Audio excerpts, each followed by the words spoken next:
Bom dia a todos. Obrigado por participarem da teleconferência de resultados do primeiro trimestre de 2025 da Eneva. Indo para o slide 4, vou começar com os principais destaques do período. Começamos 2025 com mais um trimestre de sólidos resultados. Pelo segundo trimestre consecutivo, o EBITDA da companhia atingiu o patamar recorde, chegando à marca de 1 bilhão e 528 milhões de reais, um aumento de 40% na comparação com o primeiro trimestre de 2024. Esse resultado é consequência direta do êxito na implementação de algumas das iniciativas da nossa estratégia. Somos pioneiros no Brasil na produção e distribuição de GNL por modal rodoviário. E neste primeiro trimestre, nossa planta do Complexo do Parnaíba alcançou sua plena capacidade, contribuindo significativamente para o EBITDA da companhia. Na expansão da capacidade de geração, a UTE Parnaíba 6 entrou em operação comercial e passa a integrar a nossa base de receitas fixas. Na frente comercial, estamos entregando nesse trimestre o primeiro resultado expressivo da mesa de gás, enquanto nas iniciativas de crescimento inorgânico e financeira, estamos reportando para a primeira contribuição integral do resultado dos ativos adquiridos no quarto trimestre de 2024.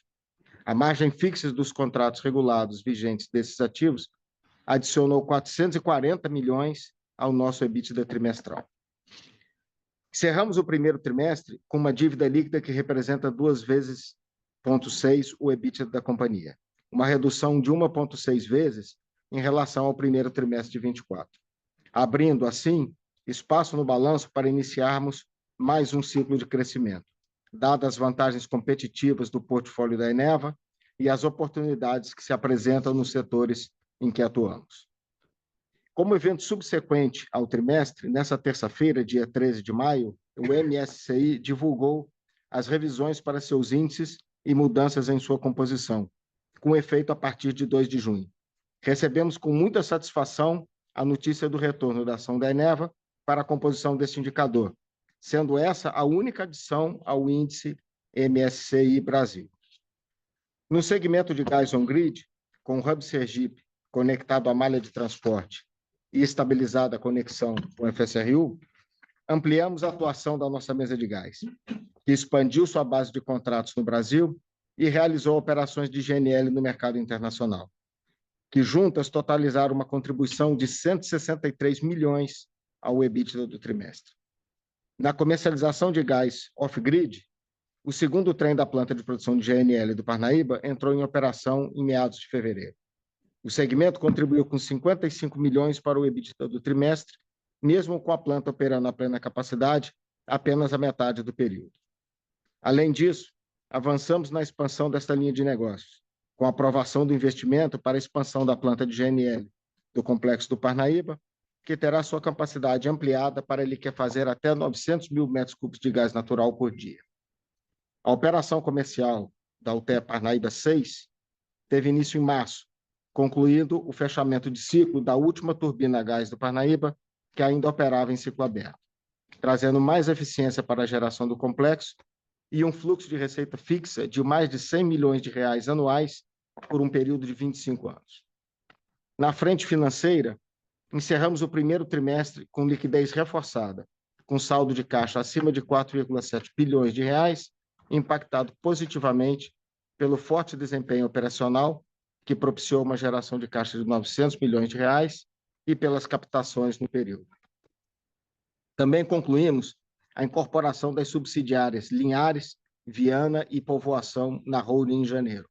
Essa iniciativa simplifica a estrutura societária do grupo e permite capturar sinergias financeiras relevantes que reforçarão a geração de valor dessa transação.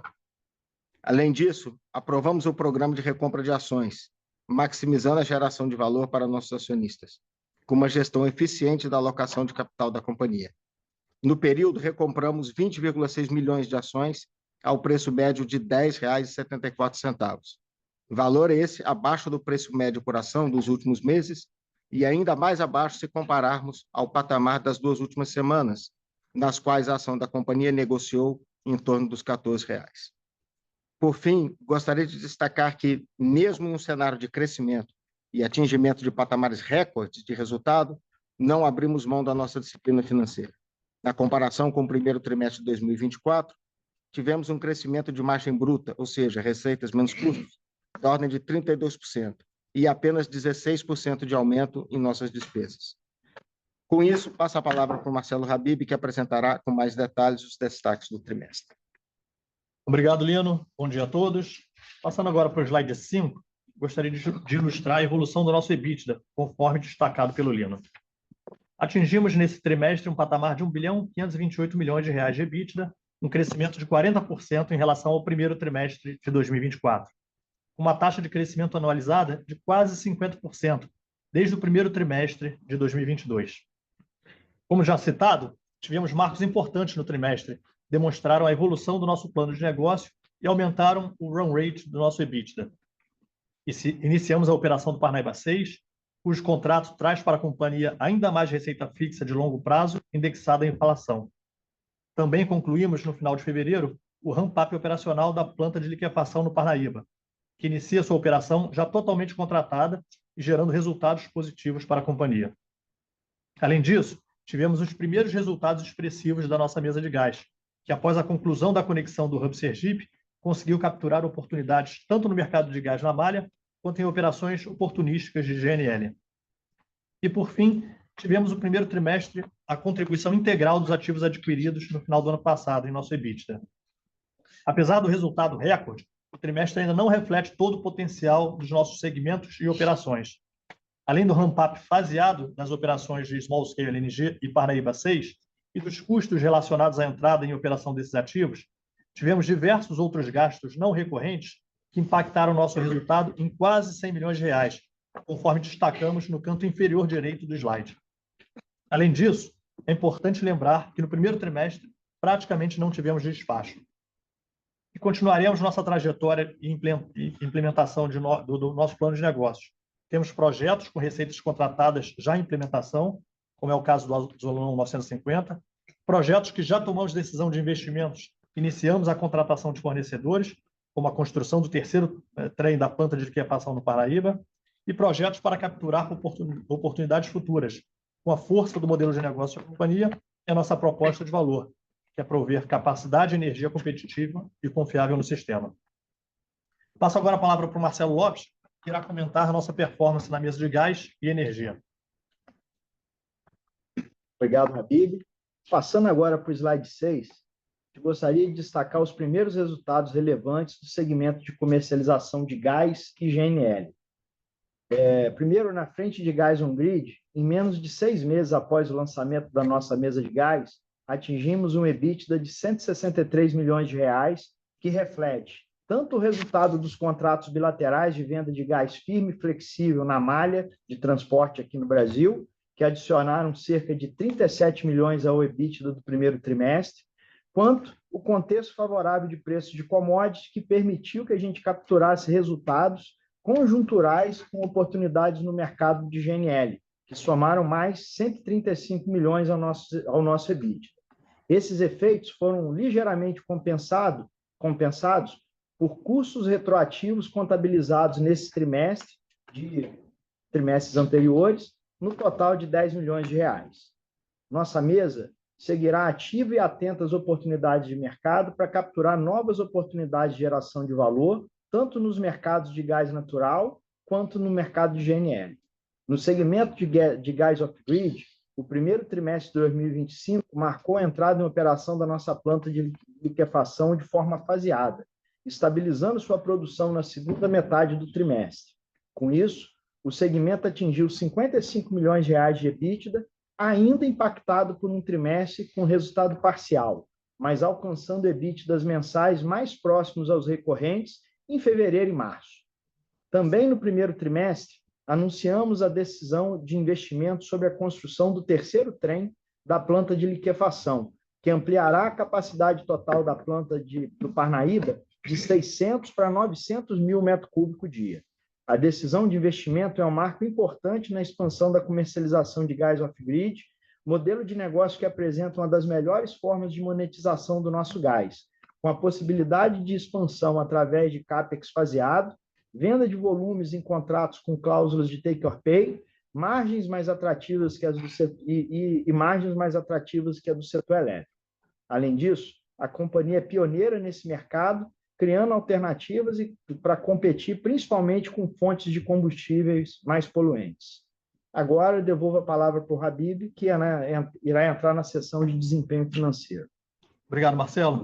Vamos então para o slide 8, para falar dos impactos no EBITDA. Então, a gente já destacou, o EBITDA atingiu um recorde de 1.528 bilhões no trimestre. Esse resultado reflete a materialização de novas avenidas de crescimento, com a entrada em operação dos ativos, a consolidação das aquisições e a expansão da comercialização de gás. Tivemos o início da contabilização integral dos resultados dos ativos adquiridos no quarto trimestre de 2024, que adicionaram 440 milhões de reais no EBITDA da companhia nesse trimestre. O Hub Sergipe também teve uma contribuição relevante, com um crescimento de 142 milhões de reais, impulsionado pela forte contribuição da mesa de gás. Esse resultado foi parcialmente compensado pela contabilização de custos variáveis retroativos no período, ligados principalmente às recontabilizações de entrega de energia pela CCEE e custos de transporte no gás. Na comercialização off-grid, o início faseado da operação comercial da planta de small scale ao longo do trimestre contribuiu com 56 milhões de reais no EBITDA.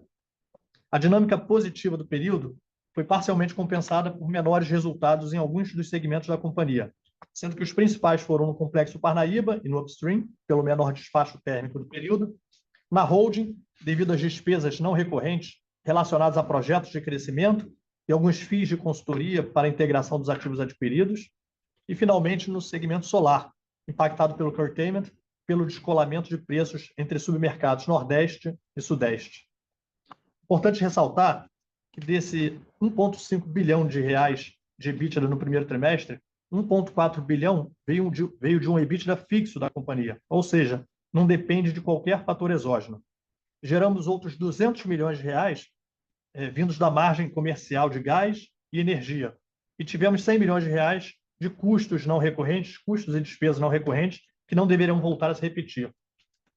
E essa é a beleza do portfólio diversificado da Eneva que criamos. A diversificação reduz risco. Tivemos ativos performando pior, como foi o caso do solar, e mesmo as térmicas com menos despacho, mas também tivemos outras linhas de negócio performando melhor, elevando assim o resultado total. E é assim que devemos olhar a Eneva daqui para frente. Um resultado forte garantido, um risco mitigado pelo portfólio e podendo surpreender com as alavancas diferenciadas de valor que temos, tanto no gás como na energia. Passando agora para o slide 9, eu apresento os principais impactos no resultado financeiro entre os trimestres. O resultado financeiro líquido foi negativo em 253 milhões de reais no primeiro trimestre, que representa 454 milhões de reais, melhor do que o resultado negativo de 707 milhões no primeiro trimestre de 2024. Essa melhora é explicada basicamente pela variação cambial sobre o passivo do arrendamento do FSRU lá no Hub Sergipe, teve um efeito positivo de 412 milhões de reais na variação entre os trimestres, e o impacto da marcação ao mercado de swaps, principalmente da antecipação de recebíveis da UTE Porto Sergipe 1, que foi concluída no terceiro trimestre de 2024, como parte do processo de liability management, com impacto de 67 milhões de reais na variação entre os períodos. Passando agora para o slide 10, vamos falar sobre as variações no fluxo de caixa da companhia nesse primeiro trimestre. O fluxo de caixa operacional registrou uma geração de 1 bilhão e 18 milhões de reais no trimestre, impulsionado pelo EBITDA e parcialmente compensado pela necessidade de capital de giro e impostos pagos no período. O fluxo de caixa de investimento registrou saída total de 916 milhões de reais, direcionada principalmente para o projeto Azulão 950, as atividades de upstream e a outros projetos relacionados ao crescimento da companhia. No fluxo de caixa de financiamento, registrou uma entrada total de 798 milhões de reais, impulsionado principalmente pelas captações realizadas no período, além dos montantes pagos em amortizações, juros e arrendamentos. Também tivemos nesse trimestre o desembolso de 222 milhões de reais com o programa de recompra de ações. Como resultado, a Eneva registrou uma geração de caixa de 900 milhões de reais, atingindo a sólida posição de caixa de 4 bilhões 766 milhões de reais no final do trimestre. Passando então agora para o slide 11, vamos falar um pouquinho aqui do perfil da nossa dívida e estrutura de capital. À esquerda, vemos a evolução da dívida líquida da companhia, que encerrou o primeiro trimestre em 14,4 bilhões de reais, 3 bilhões abaixo do patamar registrado no primeiro trimestre de 2024. Como produto da redução da dívida líquida e do maior EBITDA no período, tivemos uma queda de 1,6 vezes na relação dívida líquida sobre EBITDA, que atingiu 2,6 vezes no final do trimestre. Desconsiderando o impacto pontual e não caixa do impairment do carvão, que fizemos em dezembro do ano passado, a alavancagem da companhia seria 2,3 vezes. Nos demais gráficos do slide, destacamos a qualidade da dívida, que encerrou o primeiro trimestre com prazo médio de 5,9 anos, um aumento de 0,9 ano em relação ao mesmo período do ano anterior, e com um menor custo médio, impulsionado pela redução do custo da dívida indexada à CDI. Essas melhorias refletem o processo contínuo de liability management realizado pela companhia, assim como as captações de novas dívidas e desembolsos e financiamentos nas condições atrativas. Vale ressaltar que, atualmente, 79% da dívida da companhia está atrelada ao IPCA, garantindo o alinhamento entre as nossas obrigações e o principal indexador das nossas receitas. De forma similar, o saldo das nossas dívidas atreladas à CDI é compatível ao tamanho do nosso caixa, criando também um hedge entre as obrigações e direitos da companhia. Bom, com isso, passo a palavra agora para o André Monte, que irá detalhar os investimentos e os projetos de capital da companhia. Obrigado, Abibe, e bom dia a todos. No slide 13, destaco os investimentos realizados no trimestre, que totalizaram 861 milhões de reais, destinados principalmente aos principais projetos da companhia e ao desenvolvimento no upstream, que representaram aproximadamente 77% do total investido. No complexo Azulão 950, no Amazonas, foi investido um total de 529 milhões de reais no trimestre, com destaque para 350 milhões de reais destinados aos serviços de construção e montagem na UTE, na UTG, na subestação, na linha de transmissão e na linha de captação. 47 milhões de reais para marcos contratuais com fornecedores de equipamento, como transformadores e atores de resfriamento.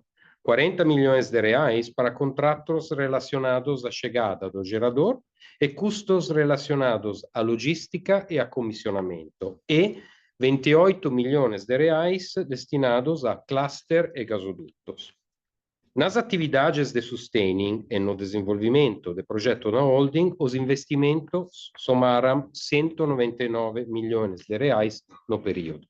Por último, no upstream, os investimentos somaram 78 milhões de reais no trimestre, com destaque para 58 milhões de reais destinados à campanha de perfuração de 2025, que inclui custos para a chegada da nova sonda, a perfuração dos poços e perfilagem no Maranhão. 24 milhões de reais direcionados para equipes técnicas de engenharia e 15 milhões de reais investidos no desenvolvimento do campo Gavião Mateiro. Passando agora para o slide 15, apresento as atualizações do projeto Azulão 950. Ao final do primeiro trimestre, o progresso físico do projeto foi de 56%. Destaco aqui a conclusão do içamento dos módulos e do drum da caldeira, o posicionamento do slack catcher na base da UTG e do transformador auxiliar. Além disso, iniciamos o comissionamento a frio na unidade de tratamento primário e, por fim, concluímos a montagem dos painéis do sistema de proteção, controle e supervisão da subestação e finalizamos a linha de transmissão. E também iniciamos o transporte dos primeiros módulos estruturais de tubulação. O projeto segue com uma aderência satisfatória ao cronograma e a previsão é que o comissionamento de Azulão 1 seja finalizado no segundo trimestre de 2026, enquanto Azulão 2 tem conclusão estimada para o primeiro trimestre de 2027. Como próximos marcos, destaco aqui a energização das plantas e o comissionamento da UTG, cuja conclusão esperamos para o final de 2025.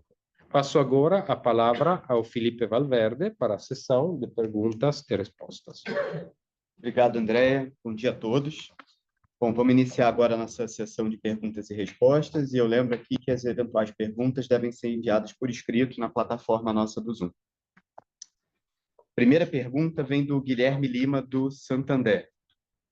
Notamos que houve uma expansão de dívida líquida no TRI de 6,8%, apesar do EBITDA sólido. Poderiam comentar as principais linhas que justificam o fluxo de caixa das operações? Claro. Bom dia, André. Obrigado pela pergunta. Acho que tem duas explicações aqui, vou tentar simplificar a resposta. Bom, primeiro, quando a gente olha aqui a geração de EBITDA forte, geramos ali R$1,5 bilhão, mas um pedaço desse EBITDA ainda não se materializou em caixa, quase R$500 milhões de capital de giro, porque pelo fluxo natural de recebimento. Então, entrou no contas a receber, isso vai virar caixa no futuro. Então, o que virou caixa, de fato, de R$1 bilhão, de R$1,5 bilhão, foi R$1 bilhão, né? Capital de giro, comeu um pedaço, imposto de renda comeu outro. Desse 1 bilhão, a gente investiu 916 milhões, a gente recomprou 222 milhões de ações, pagou 100 milhões de arrendamento do FSRU. Então, a geração de caixa, de fato, que oriunda do EBITDA, praticamente foi nula, ficou até um pouco negativa, o que não levaria a uma redução da dívida líquida, pelo menos não pontualmente, quando o caixa materializado, capital de giro, leva assim. E tem um segundo fator, você tem que lembrar que quase 80% da nossa dívida é de debênture e banco de fomento, que é IPCA mais o spread, que hoje está ali em torno de 5,2%, como a gente vê num dos slides. Então, essa dívida, a gente paga o spread, mas o IPCA, ele corrige o saldo da dívida. Então, a dívida, naturalmente, quando a gente não tem grandes amortizações de um trimestre, a dívida naturalmente cresce, simplesmente pela correção pelo IPCA. Então, como a dívida cresce, a dívida líquida acompanha. Então, são esses dois fatores, a correção da dívida pelo IPCA, sem grandes amortizações de um trimestre, mais uma geração de caixa que ainda vai se tornar mais positiva agora nos próximos meses, em função do capital de giro que ficou retido. Obrigado, Rabi. Segunda parte da pergunta do Guilherme é sobre a aquisição dos projetos da SEI. Poderiam comentar a estratégia para os projetos adquiridos do Grupo SEI Pecém? A ideia seria ancorar um FSRU? Pretendem já participar com o projeto do próximo leilão? Marcelo. Obrigado pela pergunta. A aquisição do projeto é para compor um portfólio de opcionalidades para a companhia, e como a gente vai aproveitar esse projeto dentro do portfólio de alternativas que a gente tem, é parte de uma estratégia que infelizmente, a gente não pode compartilhar muito. Mas, com certeza, é mais uma opcionalidade que a gente vai ter desenvolvimento futuro e crescimento da Enel. Obrigado, Marcelo. Bom, as próximas duas perguntas que recebemos vêm do Daniel, do Safra. Primeira podem comentar o resultado da mesa de comercialização de gás no Hub Sergipe? Qual o espaço para expandir os resultados desse braço? Como expandir as margens nesse segmento? Marcelo. Obrigado, Daniel, pela pergunta.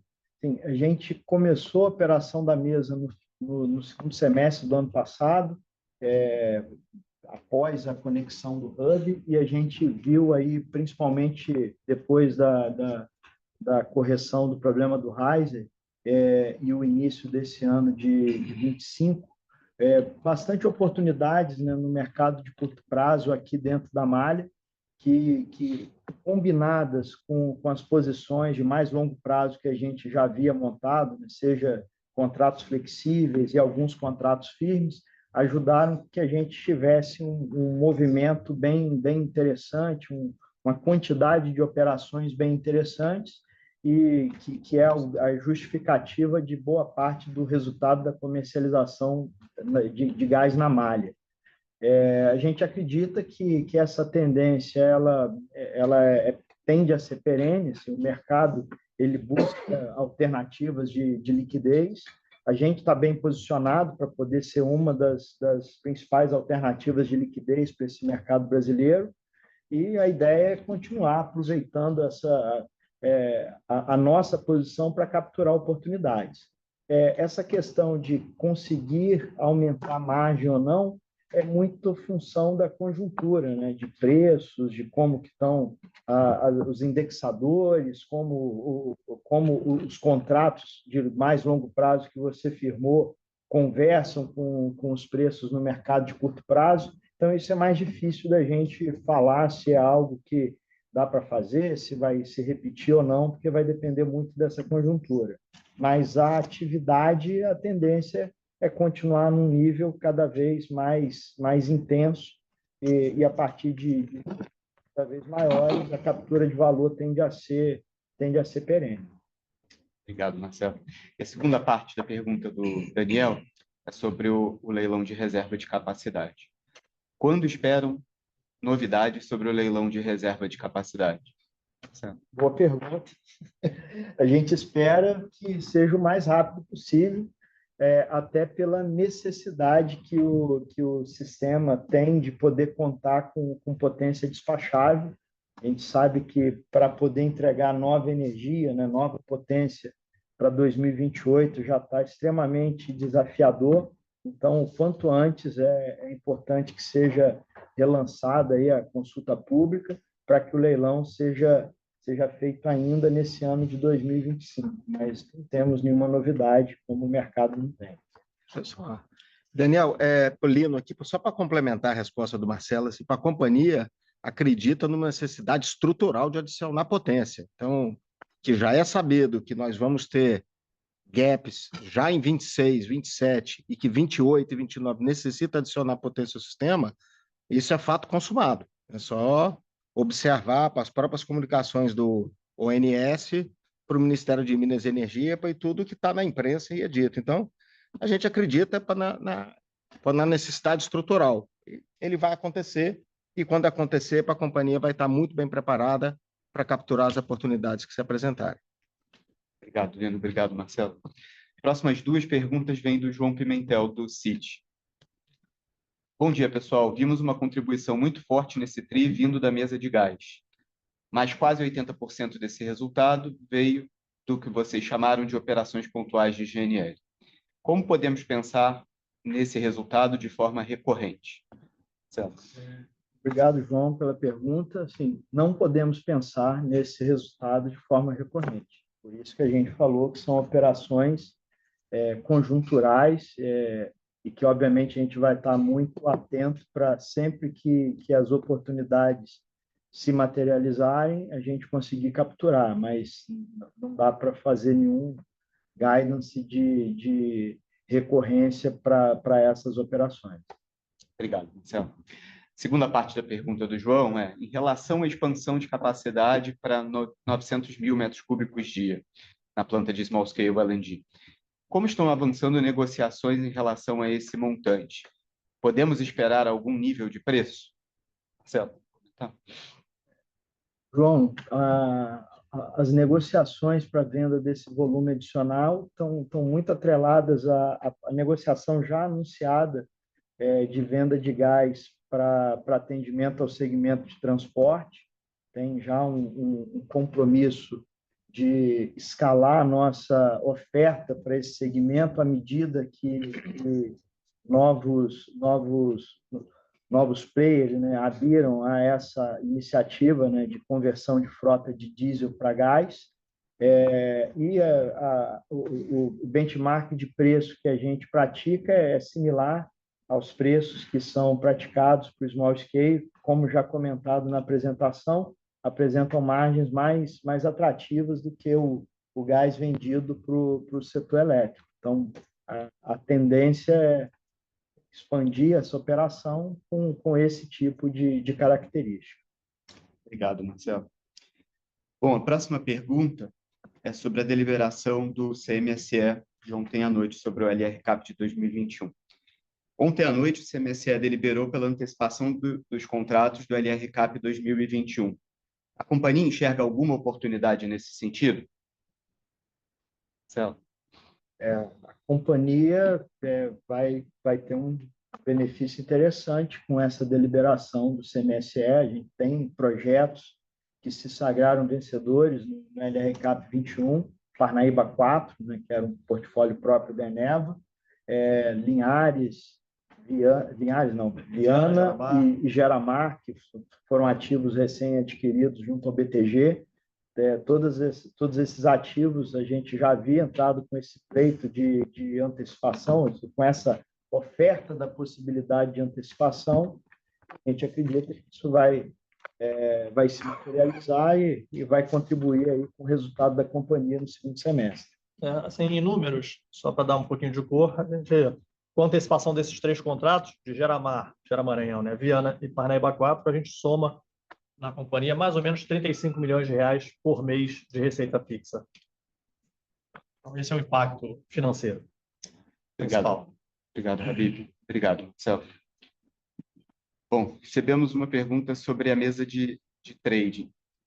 Como a mesa de trading de energia deve se sair nos próximos trimestres frente ao descolamento de PLD entre submercados?